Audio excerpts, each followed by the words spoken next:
आपको संज्ञानात्मक क्षेत्र का सही क्रम बताना है। तो कौन सा सही क्रम होगा?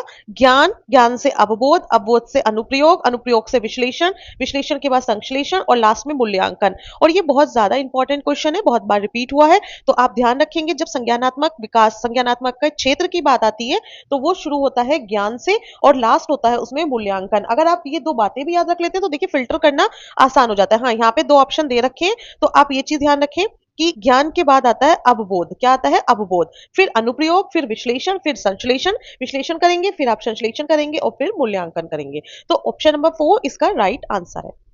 नेक्स्ट क्वेश्चन, क्वेश्चन नंबर 8 है, निम्न में से कौन सा अच्छे शिक्षण की विशेषता नहीं है? इनमें से कौन सा जो है वो अच्छे शिक्षण की विशेषता नहीं है? स्वेच्छाचारी, जनतांत्रिक, सहानुभूतिपूर्ण, वांछनीय सूचनाएं देने वाला। तो इसमें जो अच्छे शिक्षण की विशेषता नहीं है, स्वेच्छाधारी, यानी कि आप अपने हिसाब से ही करे जा रहे हैं, वो इसमें अच्छे शिक्षण की विशेषता नहीं है। क्वेश्चन नंबर 9 है, अभिप्रेरणा का प्रत्याक्षाप सिद्धांत किसके द्वारा दिया गया है?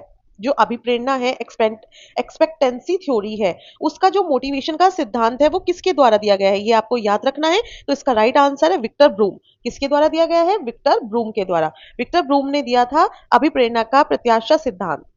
तो ऑप्शन नंबर 1 करेक्ट है। नेक्स्ट क्वेश्चन, क्वेश्चन नंबर 10 है, अग्रिम व्यवस्थापक प्रतिमान किस परिवार से संबंधित है? जो अग्रिम व्यवस्थापक प्रतिमान है वो किससे संबंधित है? To which family advance advance organiser model is related with? तो जो एडवांस ऑर्गेनाइजर मॉडल है वो इंफॉर्मेशन प्रोसेसिंग से रिलेटेड है या फिर सूचना प्रक्रियाकरण से रिलेटेड है? सूचना प्रक्रियाकरण। तो ऑप्शन नंबर सी बिल्कुल सही ऑप्शन होगा। नेक्स्ट क्वेश्चन, क्वेश्चन नंबर 11 है, कौशलों के स्थानांतरण के लिए कौन सा उपयोगी है? Which is useful in the transformation of skills? जब स्किल्स का ट्रांसफॉर्मेशन होता है या फिर कौशलों का स्थानांतरण होता है तो इनमें से क्या इंपॉर्टेंट है? कौशल अंतरण एक गति है न कि एक उद्देश्य है, ये इंपॉर्टेंट है। रेखीय अभिक्रम भी नहीं है, शासकीय अभिक्रम भी नहीं है, तैयारी और अर्जन भी नहीं है।